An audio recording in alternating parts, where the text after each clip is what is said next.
स्वागत है आप सभी का swing trading stocks for next week में। तो देखो 9 सितंबर से लेके आने वाले एक वीक यानी कि मंडे से लेके फ्राइडे तक ये स्टॉक वैलिड रहेंगे। कुछ स्टॉक होंगे जो कि भाई लेटली भाई अपसाइड में मूव करेंगे, तो हो सकता है कि अगर आप में थोड़ा धैर्य हो तो उसको होल्ड कर सकते हो। देखो ये कोई एडवाइस नहीं है, ठीक है। बाकी अभी जो सितंबर मंथ है, ठीक है, वो जनरली स्टॉक मार्केट में नेगेटिव रहता है। 10 साल का डेटा है, कितना 10 साल का, तो उसको भी थोड़ा ध्यान में रखना।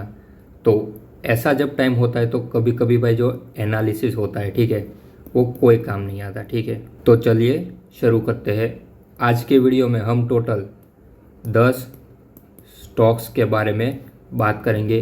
पिछली बार हमने जो वीडियो बनाया था 2 अगस्त वाला, ठीक है, उनके सारे स्टॉक जाके देख लेना भाई। सारे के सारे स्टॉक ने मिनिमम 5% का अप दिखाया है, कितना, और उसमें एक स्टॉक था NIIT करके, ठीक है, यहाँ मैं लिख देता हूँ NIIT। हमारे बताने के बाद भाई 40% अपसाइड मूव दिया, कितना 40%, वो भी सिर्फ एक वीक में। तो देखो जो गया उसको जाने दो। अगर आपने वो मिस कर दिया था कोई बात नहीं, हम हमारी टेलीग्राम चैनल पे अपडेट देते रहते हैं, जिसकी लिंक मैं आपको डिस्क्रिप्शन में दे दूंगा। देखो वहाँ पर कोई भी कॉल पुट या फिर ये स्टॉक बाय कर लो सेल कर लो, ऐसी कोई भी हम टिप्स नहीं देते। सिर्फ एजुकेशनल पर्पज़ के लिए आपको स्टॉक्स मिलते हैं, ठीक है। हमारा सबसे पहला स्टॉक है प्रीमियर एनर्जीज। अभी अभी भाई आई थिंक 2 या 3 दिन पहले ही लिस्टिंग हुई थी और इसमें मुझे काफ़ी अच्छा अपसाइड का मूव आने की संभावना दिख रही है। देखो अगर स्टॉक जो है यहाँ से नीचे चला जाता है, ठीक है, उसके बाद कोई भी एंट्री नहीं बनेगी।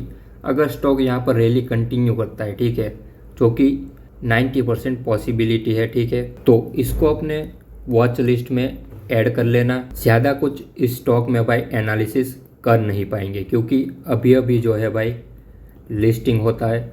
जनरली भाई IPO का जब भी लिस्टिंग होता है ना, मैं IPO को बेच देता हूँ और अगर मुझे कहीं पर मौका मिलता है तो उसके बाद उसको दोबारा बाइंग करता हूँ, ठीक है।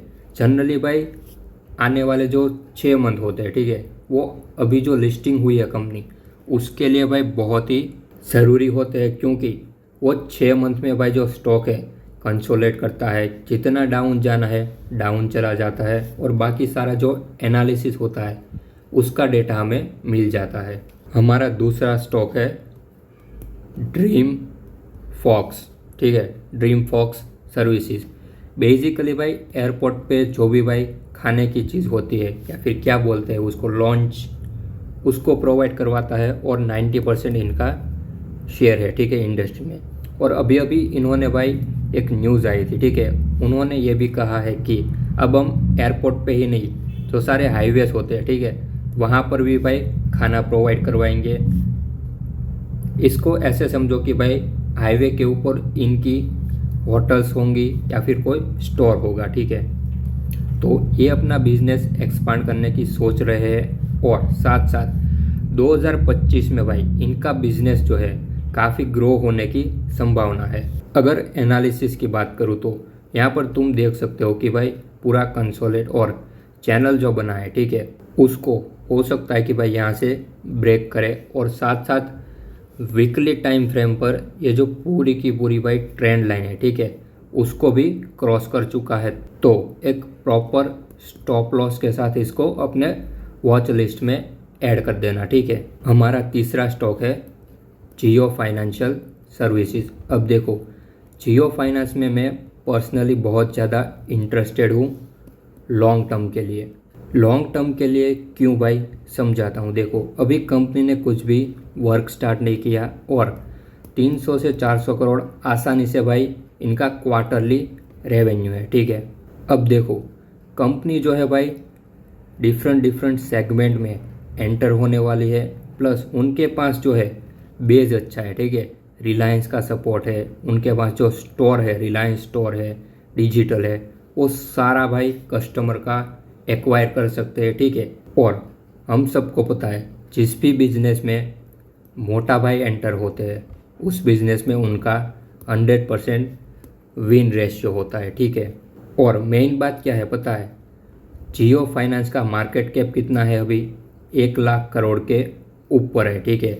और उसमें 1,12,000 करोड़ के आसपास के जो स्टॉक और भाई इन्वेस्टमेंट है जियो फाइनेंस ने रिलायंस इंडस्ट्री में कर रखा है।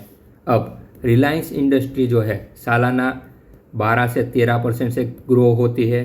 अब जियो फाइनेंस कुछ भी ना करे, ठीक है, तब भी वो 12 से 13% हर साल ग्रो होती रहेगी। और बात यहीं तक सीमित नहीं है। अब रिलायंस इंडस्ट्री का किस में इन्वेस्टमेंट है, जियो टेलीकॉम, ठीक है, जो भी आप इंटरनेट लेते हो, सिम कार्ड, इंटरनेट की पूरी जो सेवाएं है रिलायंस इंडस्ट्री का उसमें इन्वेस्टमेंट है। कंपनी का मालिक एक ही है, लेकिन भाई कंपनी का इन्वेस्टमेंट है रिलायंस इंडस्ट्री का जियो में। और साथ साथ जैसा कि मैंने पहले बताया था जियो फाइनेंस का इन्वेस्टमेंट रिलायंस इंडस्ट्री में भी है। तो भाई तुम बेसिकली ये कह सकते हो कि सारी की सारी कंपनियां एक दूसरे से लिंक है। जब भी कोई एक कंपनी को बड़ा मूव मिलेगा, जैसे ही भाई अच्छा परफॉर्मेंस करेंगी, ऑटोमेटिकली भाई उनकी जो सब्सिडरी कंपनियां होती है या फिर उनकी जो पैरेलल कंपनियां होती है उनको बहुत ज़्यादा फ़ायदा होता है। जियो फाइनेंस के ऊपर अगर आप चाहते हो तो मैं एक डेडिकेटेड वीडियो बना दूंगा पूरा का पूरा एनालिसिस का, कमेंट में लिख देना जियो फाइनेंस। अब बात करते हैं टाटा टेक्नोलॉजी, जो कि हमारा चौथा स्टॉक है। देखो भाई इसका जो लिस्टिंग हुआ था ना, यहाँ पर तुम देख सकते हो 1400 के आसपास लिस्टिंग हुआ था। मुझे भाई इस आईपीओ का अलॉटमेंट मिला था, कितना प्रॉफिट निकाला था पता है, 26,000 का। कितना, 26,000 का प्रॉफिट निकाला था। तो भाई जब से इसका लिस्टिंग हुआ है तब से भाई मेरी नज़र इसके ऊपर है और आने वाले फ्यूचर में एक बहुत बड़ी अपॉर्चुनिटी मिल सकती है। अभी के लिए भाई वीकली टाइम फ्रेम है, उसमें एक बेसिक ट्रेंड लाइन जो होती है उसको क्रॉस करने वाला है। देखो अभी ट्रेंड लाइन मुझे ठीक से भाई ड्रॉ करने में दिक्कत होगी, क्योंकि भाई ये जो टैबलेट है ना भाई अभी नया नया परचेस किया है, तो अब हो गया, ठीक है। तो ट्रेंड लाइन को भाई क्रॉस कर चुका है और साथ ही साथ यहाँ पर तुम देख सकते हो कि भाई वॉल्यूम जो है आना स्टार्ट हो गया है। अब यहाँ से जो स्टॉक है अपसाइड में मूव देगा या फिर थोड़ा बहुत कंसोलेट करेगा और उसके बाद अपसाइड में निकलेगा। हो सकता है कि भाई नीचे जाए, रिटेस्ट करे और उसके बाद अपर साइड ले। तो टाटा टेक्नोलॉजी को अपने वॉच लिस्ट में ऐड कर देना। मैं इसमें पर्सनली भाई बहुत ही एग्रेसिव हूँ, क्योंकि भाई हम सबको पता है टाटा का कोई भी स्टॉक उठा लो, आज नहीं तो कल प्रॉफिट तो देगा ही। ये सिर्फ एक डायलॉग है, ठीक है, हर टाटा का स्टॉक प्रॉफिट नहीं देता है, ठीक है, लेकिन जो अच्छी कंपनियां हैं जिसका फंडामेंटल टेक्निकल अच्छा है वो 100% प्रॉफिट देगी।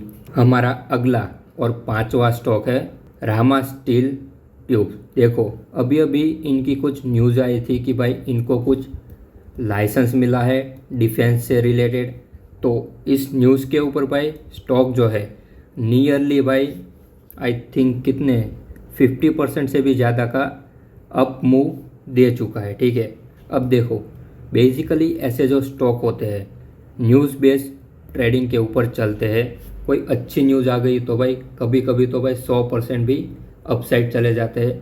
ऐसे स्टॉक में प्रॉपर स्टॉप लॉस मेंटेन करके तुम आगे बढ़ सकते हो, लेकिन इसमें रिस्क भी ज़्यादा होता है, तो अपने वॉच लिस्ट में ऐड कर लेना।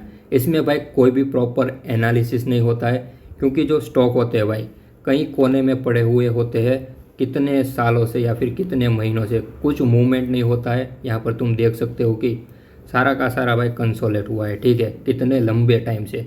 जब कोई न्यूज़ आती है इनके बारे में पॉजिटिव तो स्टॉक चलना जो स्टार्ट होते हैं और उसके बाद भाई लोअर सर्किट भी लगते हैं, ठीक है, तो उसको ध्यान में रखना। हमारा अगला स्टॉक है UTI AMC, हमारे 6ठे नंबर का स्टॉक है। देखो इसमें कुछ खास इतना एनालिसिस है नहीं, ठीक है।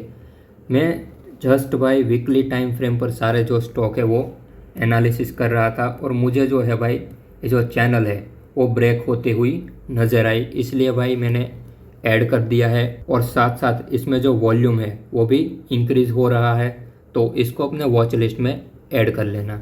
अब बात करते हैं ज़ोमैटो की। भाई देखो अभी मार्केट में लीडर कौन है? ज़ोमैटो। और साथ साथ ब्लिंकिट का आपने नाम सुना होगा, तो ये भी इनकी ही कंपनी है जो कि भाई इन्होंने एक्वायर की थी। और साथ साथ डिफरेंट टाइप में और सेगमेंट में भाई ज़ोमैटो जो है अपने पैर फैला रहा है। तो हो सकता है कि भाई आने वाले टाइम में ज़ोमैटो एक काफ़ी अच्छा मूव दे सके। यहाँ पर जो ज़ोमैटो है भाई 1 वीक के लिए नहीं, लेकिन आने वाले 1 या फिर 2 मंथ में एक अच्छा खासा अपसाइड का मूव दे सकता है। ठीक है, अगर इसमें तुम देखोगे तो वीकली टाइम फ्रेम पर भाई वॉल्यूम जो है अच्छा खासा आता रहता है और कभी कभी तुम्हें वॉल्यूम के स्पाइक भी देखने को मिलेंगे। और बड़े बड़े जो प्लेयर है वो काफ़ी अच्छा भाई इन्वेस्टमेंट करने के लिए रेडी हो चुके हैं।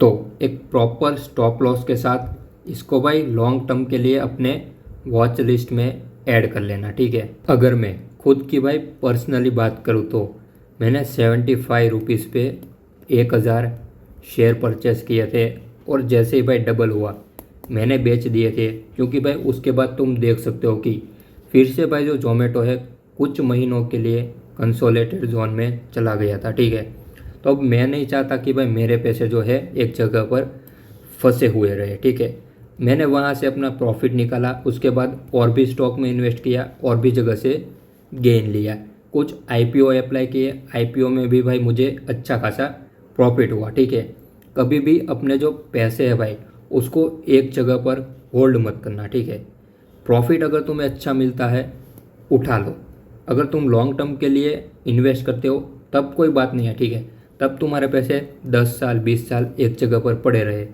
कोई मैटर नहीं करता। ठीक है, हमारा अगला स्टॉक है सुमितो केमिकल्स।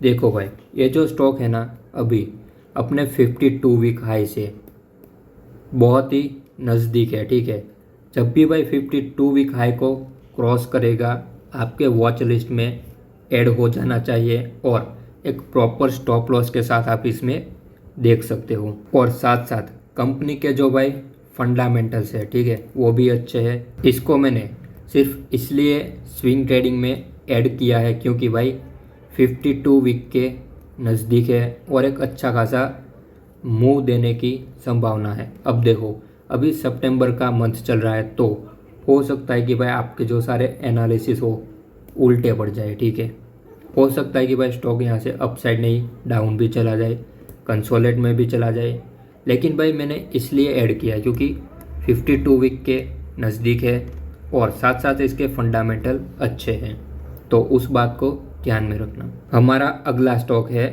आवास फाइनेंशियर्स और इसकी बात करूँ तो भाई पर्सनली इतना कुछ खास दिख नहीं रहा है। ठीक है, एनालिसिस में, लेकिन ये जो स्टॉक है अपने 52 वीक हाई से बहुत ही नज़दीक है और साथ साथ यहाँ पर तुम देख सकते हो कि वॉल्यूम जो है भाई इंक्रीज़ होता हुआ नज़र आता है। तो आने वाले 1 या फिर 2 वीक में अच्छा खासा प्रॉफिट दे सकता है। ठीक है, तो इसको अपने वॉच लिस्ट में ऐड कर लेना। हमारा आखिरी स्टॉक है इंटेलेक्ट डिज़ाइन।